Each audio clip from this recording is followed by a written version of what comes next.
आपकी मेहनत आपको इतने जल्दी सफल नहीं करती मेरी माँ। जब आप शास्त्रोक्त नियम से जब चलते हैं और आपके बच्चे, शास्त्र कहते हैं श्राद्ध करो, पिंडदान करो, वह व्यक्ति जहाँ भी होगा, जिस योनि में होगा, वह उसे सुख ही पहुँचाएगा। हमारा कर्तव्य है, हमारा कर्म है कि हम करें, है ना। अब वेदों में इन श्राद्ध आदि कर्म कांड का निषेध है और गीता जी में निषेध 9वें अध्याय के 25वें श्लोक में स्पष्ट किया है, भूत पूजने वाले भूत बनेंगे।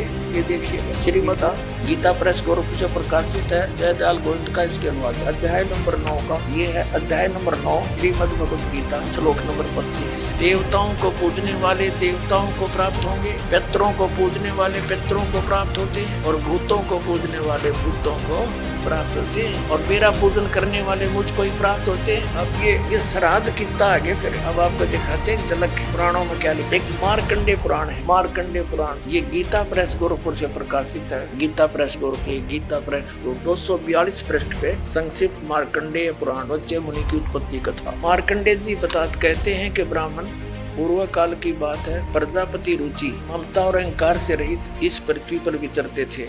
उन्हें किसी से भय नहीं था, वे बहुत कम सोते थे। उन्होंने न तो अग्नि की स्थापना की थी, न अपने लिए घर ही बना रखा था। वे एक बार भोजन करते और बिना आश्रम के ही रहते थे। उन्हें सब प्रकार की आसक्तियों से रहित एवं मुनिवर्ती में देख उनके पितरों ने उनसे कहा, ये देखिए चारों आगे भूत बन रहे, ये देखिए ये रुचि ऋषि है, ये इनके पहले बने हुए वो पंडित जी सारे भूत पूज का भूत बन गए। अब ये दिख गए इसने सारे। पितर बोले, बेटा विवाह स्वर्ग और अपवर्ग का हेतु होने के कारण एक पुण्यमय कार्य है। ये तो इन पितरों के वचन हैं, ये तो पितरों के वचन है जो अपनी सलाह दे रहे हैं, उसे तुमने क्यों नहीं किया।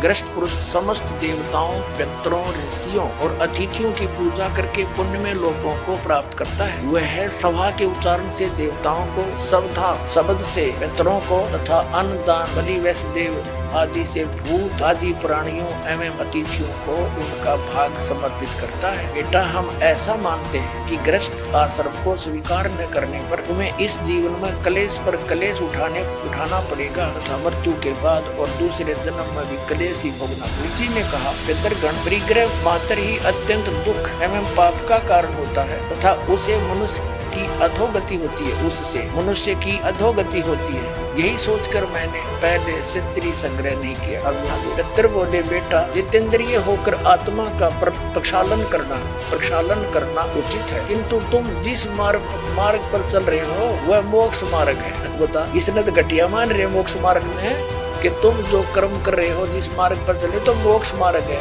अब हम बतावांगे पितृवर्ण का मार्ग। देखिए रुचि ने पूछा, पितामहो वेद में कर्म मार्ग को अविद्या कहा गया है, जो तुम सलाह दे रहे हो वो कर्म कांड, श्राद्ध श्रूद निकालना, पितृ पूजना, वो तो मूर्खों की विद्या, अविद्या का है, मूर्खों का सलाह कही है। फिर क्यों आप लोग मुझे उस मार्ग में लगाते हैं। पितृ भी कहते हैं, पितृ बोले यह सत्य है कि कर्म को अविद्या ही कहा गया है, इसमें तनिक भी मिथ्या नहीं। फिर थारा सर्वच गया, फिर के रह गया। बता भाई, ये हमारे पुराणों में लिखा है। अब इस बात को पितृ भी मानते हैं।